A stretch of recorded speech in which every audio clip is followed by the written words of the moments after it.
Hello everyone, Charles Watts here. Welcome back to Inside Arsenal. It is Friday. It is the end of the week. I hope you're having a good start to the weekend, whether you're watching or you are listening to this around the world. No Premier League, of course, this weekend. Sorry, we are slap bang in the middle of the final international break of the season, and that is going to dominate a lot of today's shows because we've got some news from overnight, and it's not great news. What a surprise! An international break rolls around, and an Arsenal player gets an injury. Well, certainly has an injury worry. We wait to see the full extent of what has gone on. But Riccardo Calafiori obviously suffering what looked like potentially a nasty injury playing for Italy in their game against Germany. So we'll talk about that. We're going to talk about the rest of the internationals. Some good nights for the likes of Zinchenko, Gabriel over in Brazil.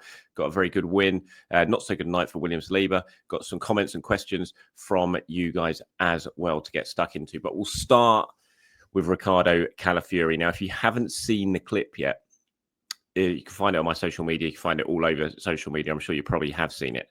But it looks very, very potentially nasty. Fingers crossed it's nowhere near as bad as it looked. And he's okay. And it's just a nasty looking slip that on TV, it looks really, really bad. Because what he was chasing back. It was about the 92nd minute of the game. He was chasing back to get into position.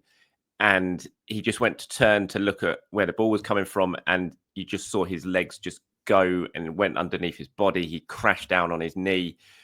It just looks so awkward, and one of those ones that just looked really, really nasty. A lot of people say, no, he finished the game. He didn't finish the game. It happened in injury time. Italy have made all of their subs, so they couldn't substitute him. So on the sort of lineup, it looks like he completed the game, but he didn't. He went off in the last couple of minutes of the game. He did walk off, which was good. You know, he wasn't on a stretcher or anything like that, but that never really tells you the whole story, because we've seen that time and time again with players who go off and cruciate ligaments. And I'm not saying that's what he's got by any means here, but we're just going to have to wait and see. Spalletti, the Italian manager, was talking about it afterwards. And this is his quote that's doing around. He said that his knee feels strange, but he cannot answer more precisely than that. So we'll have to wait and see. Calafiori was people did throw a microphone in front of Calafiori as he was sort of limping out. And he just said he didn't know if it was a bad one or not. Now, obviously, Calafiori has had issues with his knees before. He had the really terrible one when he was, coming through at Roma, I think it was, when he was there, when he basically had his knee rebuilt at 16, 17, and people thought he wasn't going to play again. He's come back, was very, very strong. Obviously, he had the knee injury for Arsenal this season, which was very similar. When you look at his injuries this year, when he's had for Arsenal, two for Italy during international breaks, like really freak ones, like the one last night and the one at the start of the season when I think it was someone behind him slipped and fell into him and hurt him. And then he had the one when he was playing for Arsenal where, again, kind of like last night, he just twisted really awkwardly as he was trying to turn and went down and tweaked his knee and was out for a while then. It's like each time he's trying to outdo himself in the most unlucky way you can get yourself injured. So we're just going to have to wait and see. News will start to filter out, I'm sure, today. It tends to from the Italian camp pretty quickly when it comes to injured players, and we're just going to have to wait and see. And fingers crossed, Mikel Arteta will be sitting back at London Colney with his head in his hands, just thinking what is going on this season when it comes to injuries and unlucky ways for these players to get injured. Because Calafiori, we hope, will be back, because he's going to be a really important player between now and the end of the season. It's not about him starting every game, because we know Lewis Skelly's going to start a lot of games, but we know what Arteta likes to do with his fullbacks. 60 minutes, you can replace them, you can swap, you can revigorate the team. The fullbacks are so important to how Arsenal play that they, a lot of times will not be playing 90 minutes. That's not what Arteta wants. He'll want 60 minutes and 30 minutes. Calafiori from the start, then Lewis Skelly, or Lewis Skelly from the start, then Calafiori. And you can absolutely sort of reinvigorate the team with those fullback options. The same with Ben White now he's fit, and Jurian Timber. And when you've got games against Real Madrid coming up, when you're going to be working so hard to keep your fullback, to keep your wingers quiet, you want that opportunity to change the fullbacks during the second half. So Arteta will be desperate for good news when it comes to Riccardo Calafiori. And we'll have to wait and see. Obviously, Italy have got another game in this international break. You would think that any sort of participation in that looks very, very unlikely. And the most likely scenario is that he now comes back home, doesn't take any risks, and Arsenal can assess him themselves at the training ground. We'll have to wait and see. But that's the latest on Riccardo Calafiori.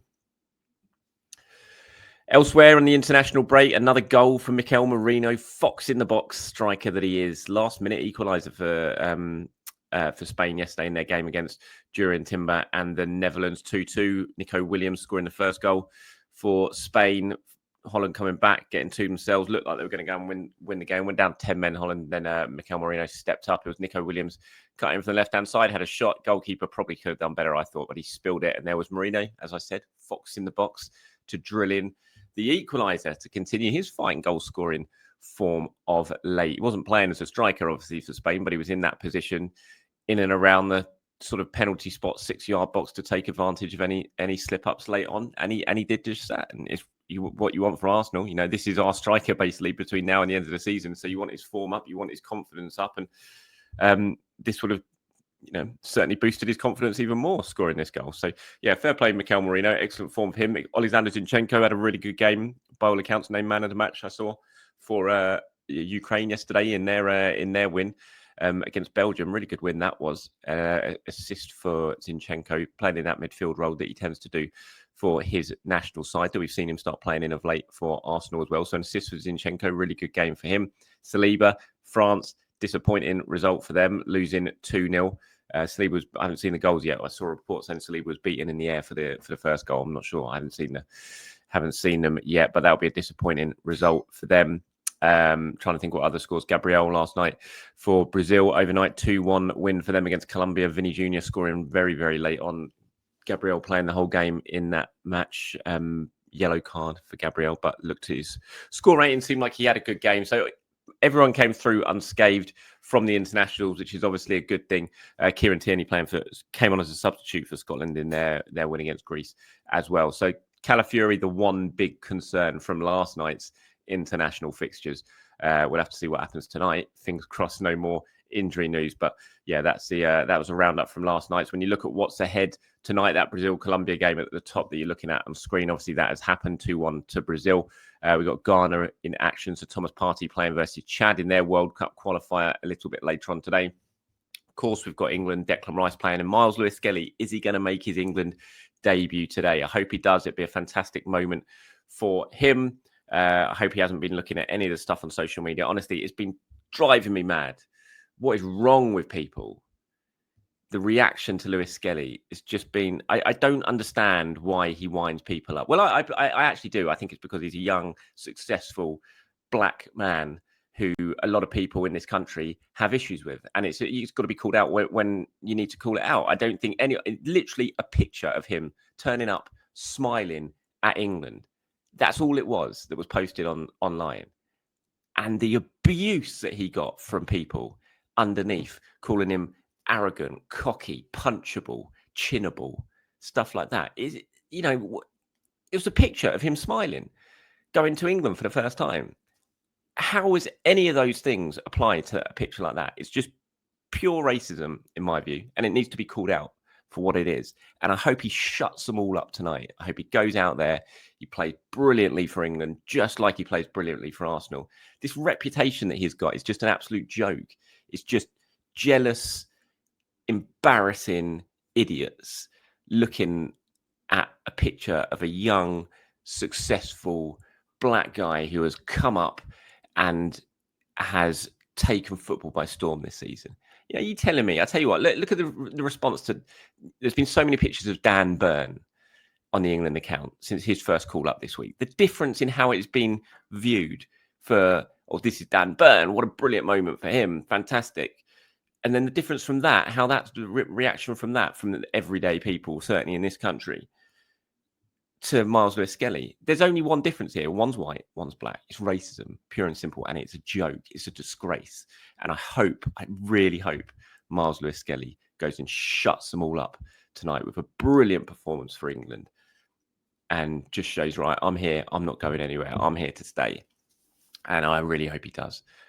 So yeah, sorry, going off a tangent there, but it just winds me up. My blood's been boiling looking at it this week. It's disgraceful how he's been treated by the online masses. And finally, Jakub Kiwior in action a little bit later on today for Poland as well against Lithuania. Well, I moved on to your questions and comments now before we wrap this one up. This one honestly got me thinking so much last night. I basically can't even answer it, to be honest.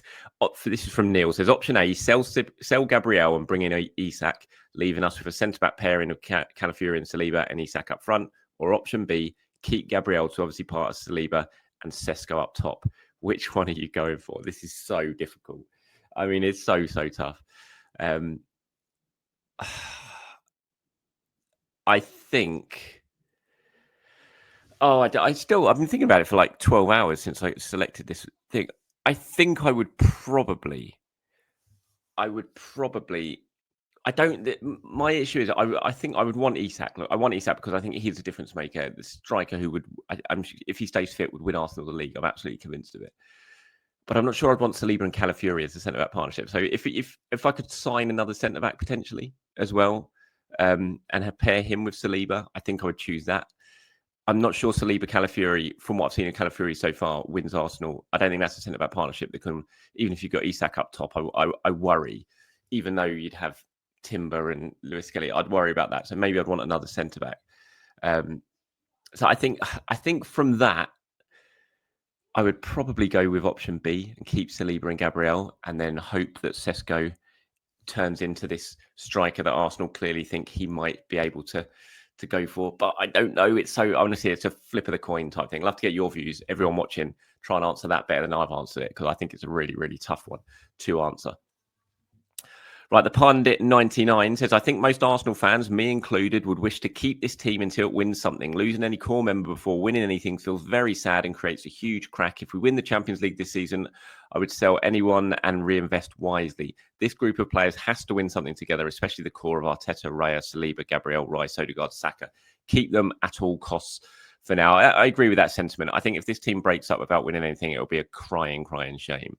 But the big issue there is that it will break up if it doesn't win anything, because players will only stay for so long without winning things. And if you're a top player, like most of the players at Arsenal are now, you're going to have admiring glances from the best clubs in the world. And if you don't win anything, it makes it very hard to keep them. So I absolutely agree with the sentiment. It's got to win something. Absolutely. That's why this season just.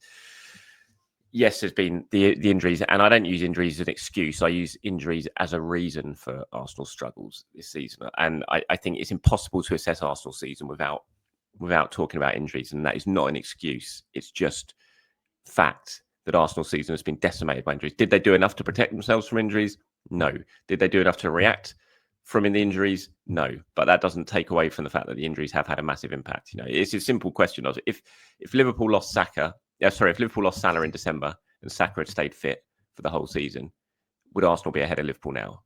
I'm absolutely convinced the answer is yes. It comes down to that. I really do. Liverpool deserve to win the league.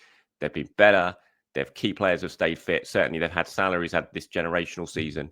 But you take Salah out of that Liverpool team in December, and Saka stays fit for the whole season. I think positions in the table are swapped. I really do. The fact is that didn't happen, and Liverpool are where they are, and Arsenal are where they are, and Arsenal deserve to be where they are, and Liverpool deserve to be where they are. But yes, I agree. It would be a real shame if this team does sort of split up without anyone having won anything major.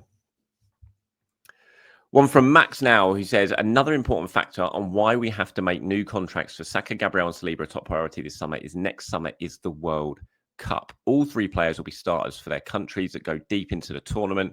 That will be their focus next summer. And if they shine, it'll be even harder to get them to sign contracts that aren't outrageous in cost. It's a really, really good point, Max. It's what I hadn't even considered, to be fair. I hadn't thought that far ahead. In fact, we've got a World Cup summer coming up next summer, and we know how disruptive that can be in terms of transfers and anything like that. So yes, I agree. The one thing is, obviously, the talks go on. The players aren't involved in the talks. The players just come in and sign a contract. You can do stuff. You do the stuff with the agents. Obviously, the agents will need to speak to their players and get the green light and all that sort of stuff. But the players just leave it to the agents to sort out. So you could still make a lot of headway next summer with potential deals. But I agree. Look, the earlier it's done, the better. It's as simple as that. And so it's a really good point about the World Cup. We've got here one from Nunjis, man. I think sorry, I've probably pronounced that terribly. You put Saliba is a great player, but Big Gabby is just as good and important. He's been the better player for the past couple of seasons. The Gabriel that first came to Arsenal and the Gabriel of today is two completely different players. Need to lock him down. Need to lock all three of them down. Yeah, I agree. I mean, Gabriel certainly, and Saliba admits it himself. He admitted it to us in a press conference the other day that he knows Gabriel's been better than him this season. I don't think there's any doubt about that. As I said, he's been the standout player for me. this season. And you're right, that Gabriel 2 seasons ago was prone to the odd rush of blood, wouldn't it? He'd be excellent, but then he'd do something really weird in a game and a goal would come from it. Just be a real rush of blood moment. He would lose his head and the opposition would take advantage. We don't really see that from him anymore at all. He's got so much maturity now. He reads the game so well. He understands the game so well. He doesn't rush in. He doesn't charge in and commit himself and all that sort of stuff. And he's just turned into this world-class defender, and that's what he is. Basically, he's a world-class defender now. So yeah, I absolutely agree with that. Batchus says, hey, Charles, very interesting that Raya was your suggestion for our player of the season. I might have to respectfully disagree. I'd put Timber. His first full season after an ACL tear and having such consistent performances has been astounding. I cannot think of a moment he's put a foot wrong. His concentration when defending, sharp movement when attacking space, and now even adding goals to his game has been well needed for us in a season of injuries and other challenges. I would even put Gabriel ahead of Raya for my runner-up. Would be interesting to hear your thoughts on why Raya. He's been mega, no doubt, but there have been mistakes and lapses in consistency. Raya's not my player of the season. I didn't say that. I said Raya would probably be the only one who got close to me in terms of Gabriel. Gabriel's my player of the season by a comfortable distance. I agree. I think that is the top three, which says a lot about where Arsenal are this season. It says a lot about the fact that and Saka's obviously been injured because he was on for a worldy season had he stayed fit. But yeah, I think the top three for Arsenal player of the season is probably Gabriel, Raya and Timber, or Gabriel, Timber, Raya. It depends how the voting goes. I think Raya's been great. I really do think Raya's been brilliant. I think he's such a modern day goalkeeper. He's just superb. But Timber, yeah, what Timber's done this season, which is basically his first season in English football because he missed a whole of last season, obviously, apart from that last game and the opening game. Yeah, what he's done coming back from an ACL in his first season in English football has been absolutely fantastic. Whether it be right back, whether it be left back, he's so consistent, so difficult to play against. Like I said, he's adding stuff going forward now as well, which during the sort of middle half of the season, I was watching him thinking, I would like to see you do a little bit more in the final third. He's certainly adding that to his game now. So yeah, fantastic. You're right to point that out, Batches. But yeah, he's not. Raya's definitely not my player of the season. Gabriel, for me, is Arsenal's player of the season. No doubt about that. I just completely pressed the wrong button. I was going to pull the end credits down there before a little bit earlier than I needed to because I haven't said goodbye yet. So thank you for watching, everyone. Thank you for listening. Enjoy your Friday wherever you are around the world. Enjoy the start to your weekend. Tomorrow's show is a bit of a special. It's not your usual show because I'm not around tomorrow. So it's already been recorded. It's myself and James Benge talking about Andre Berta's appointment, looking at the priorities, his to-do list, what's to come from him when he walks through the door, and he's officially confirmed as Arsenal's new sporting director. So that's already filmed and that will be going out tomorrow morning. So keep your eyes peeled for that. And I'll be back on Sunday to do one of these all over again. Thanks for watching, guys. Thanks for listening. Enjoy your weekend. Speak to you soon. Bye-bye.